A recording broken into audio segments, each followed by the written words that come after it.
The AirPods Max have been out for 3 years. Are they still worth buying in 2024? Will they be replaced soon? Let's talk about the price, issues, and how to tell if the set you're buying is authentic. Apple made these as hard to repair as they could.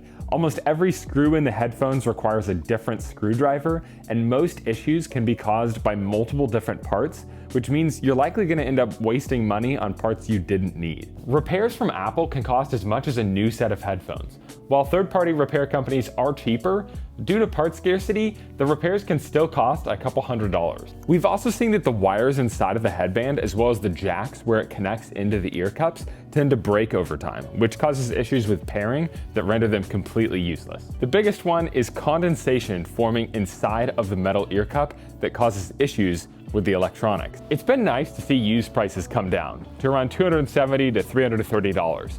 Or if you're looking to get a refurbished set like what we sell that comes with a warranty, that's $350 to $400 typically.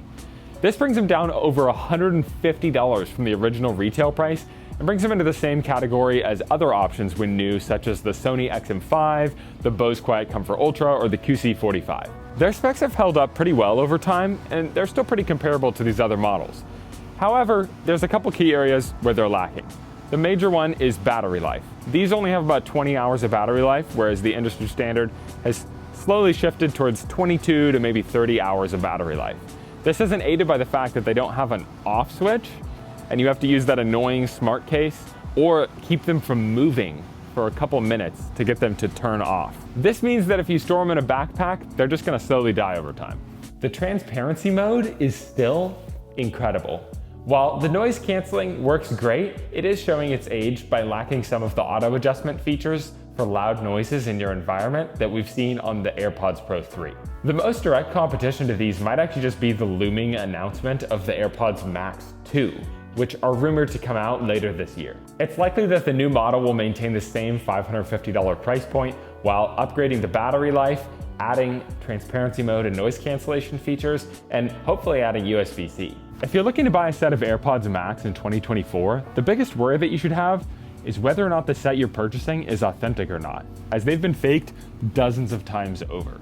There are, however, a few simple ways to catch a fake. The 4 screws under the ear pad should be flat and flush with this plastic housing. They should also use a 5-point star-shaped screwdriver bit. There should be a hole right there. If you stick a SIM card tool into it, you can pop the headband out on an authentic set. The buttons should be smooth and not clicky. They shouldn't make any noise. The housing should be made of metal and feel cold to the touch. The charger port should also be flush with the housing here and not have an indentation around it or any warpage. We sell authentic AirPods Max and offer repair services for them on our website. Thanks for watching.